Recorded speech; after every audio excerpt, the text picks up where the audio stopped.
Hey there, so today's Tip Tuesday is not actually something within our software, but another free software that you can use within CS Pro to help promote your event. So this is called AddEvent, it's AddEvent.com, and what it allows you to do is to create an event within here, and then you say, this is our event, it's at this date, this time, fill in all of this information, and then when you create it, it gives you a bunch of different links and widgets to use on your funnels or in your emails. So this is the one that we've used for emails, newsletters, and campaigns.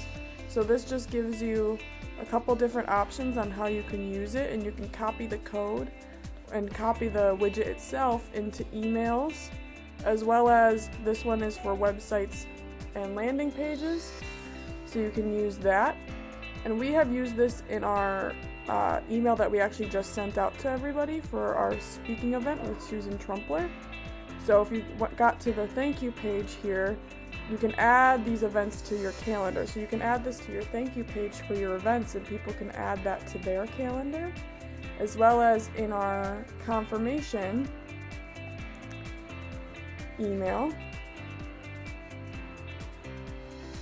So our confirmation and reminder emails, we've also put that widget that back here, the one that I said that you can use for emails and newsletters and such. We've used that in our email here. So it's really simple. You just paste it in and everything gets linked already. Super simple, and it's super helpful. So feel free to use AddEvent into your emails and newsletters and anything else within CS Pro that you want. Have a good day.